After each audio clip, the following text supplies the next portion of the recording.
जो कहते हैं कि अगर कोर्ट कानून बनाएगा तो पार्लियामेंट को बंद कर दो। अरे अगर तुम पार्लियामेंट में बैठकर अपनी अददी ताकत की बुनियाद पर मुझे मिटाने का कानून संविधान के खिलाफ बनाओगे तो मेरे पास चारा क्या बचता है कि मैं अवाम में जाऊंगा और फिर कोर्ट को जाऊंगा।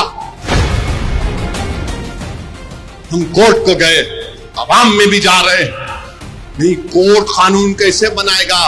अरे जालिमो, सुप्रीम कोर्ट का जजमेंट कानून का मौक़िफ़ रखता है। पढ़ो, तुम लोग ट्यूबलाइट हो, तुम लोग थम्स अप हो। कहां जाएगा ये मुल्क।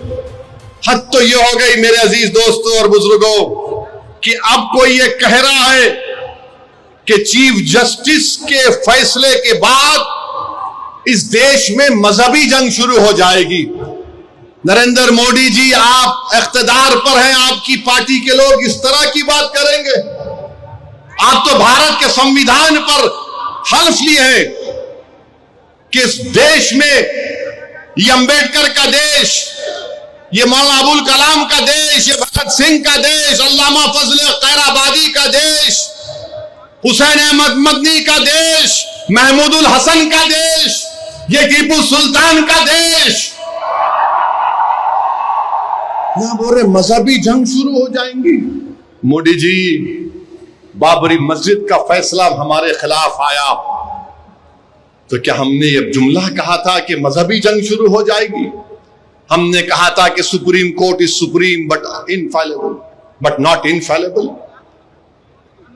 बाबरी मस्जिद को तोड़ने वालों का क्रिमिनल केस का फैसला आया, किसी को सजा नहीं हुई। हमने कहा कि मजहबी जंग शुरू हो जाएगी। 5-5 साल से बच्चों की बेल नहीं रहे, उनकी मां बाप मर रहे हैं, मर गए हैं। हमने ये कहा कि मजहबी जंग शुरू हो जाएगी। CAA का कानून है, हियरिंग नहीं होती। क्या हमने कहा कि मजहबी जंग शुरू हो जाएगी? UAPA में डालकर हमको सड़ाया जाता है कि हमने जुमला कहा कि मजहबी जंग शुरू हो जाएगी। नरेंद्र मोदी जी, आपकी पार्टी के लोग कह रहे हैं कि रिलीजियस वॉर शुरू हो जाएंगी, मजहबी जंग शुरू हो जाएगी। किसको डरा रहे हैं ये लोग? अदलिया को डरा रहे हैं आप। इख्तिदार में रहकर अदलिया को डराएंगे आप। आपके हक में फैसला आया तो आपके मुंह में लड्डू फूटते हैं और आप रिलीजियस वॉर शुरू हो जाएंगे। यही फर्क है हम भारत के उन मुहिबान भारत में जिसमें हिंदू मुसलमान भी है। हम जब हमारी मर्जी के खिलाफ भी फैसला आता है हम उसको कबूल करते हैं। इसलिए कबूल करते हैं कि हम कॉन्स्टिट्यूशनल मोरालिटी को मानने वाले हैं और ये संघ परिवार के लोग एंटी कॉन्स्टिट्यूशन के लोग हैं। ये संविधान को तो मानते मगर उसको सब्सक्राइब नहीं करते हैं। ये फर्क है भारत के असली नागरिक में और उन लोगों में जो नेशनलिज्म के झूठे दावे करते हैं और कहते हैं कि रिलीजियस वॉर, जो कहते हैं कि अगर कोर्ट कानून बनाएगा तो पार्लियामेंट को बंद कर दो।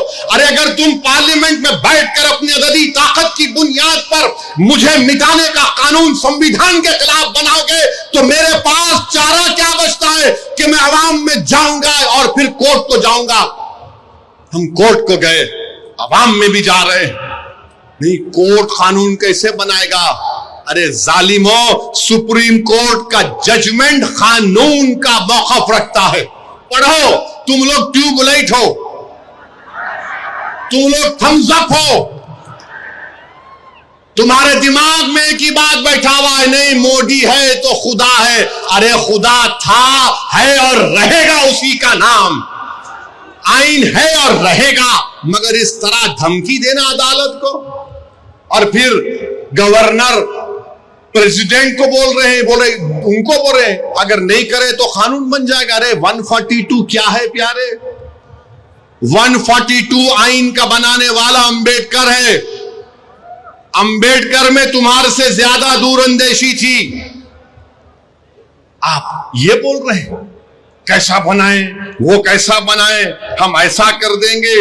मगर मेरे अजीज दोस्तों और बुजुर्गों, बीजेपी आइन पर एक फ्रॉड कर रही है और डरा रही है।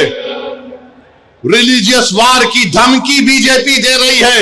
मिस्टर मोदी, कौन रेडिकलाइज हो चुका है बताओ आप? सत्ता में आप हैं, आपके लोग रेडिकलाइज हो चुके हैं, इतना रेडिकलाइज हो चुके हैं कि कोर्ट को धमकी दे रहे हैं, रिलीजियस वार हो जाएंगी।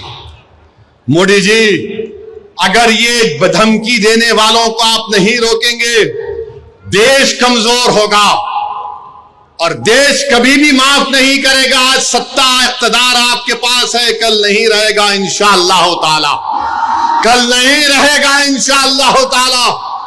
अब भारत का हिंदू भी जान चुका है कि वक्फ का कानून बनाए तो क्या मेरे को नौकरी मिलती। हिंदू जान चुका है कि मुसलमानों की नफरत को दिखाकर, मुसलमानों को डराकर वोट बटोरती आई बीजेपी।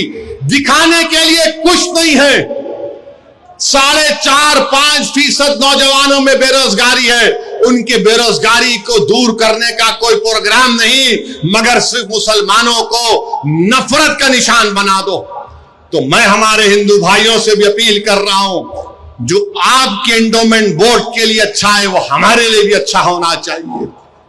जो सिख गुरुद्वारा प्रबंधक कमेटी के लिए अच्छा है वो हमारे लिए भी अच्छा होना चाहिए।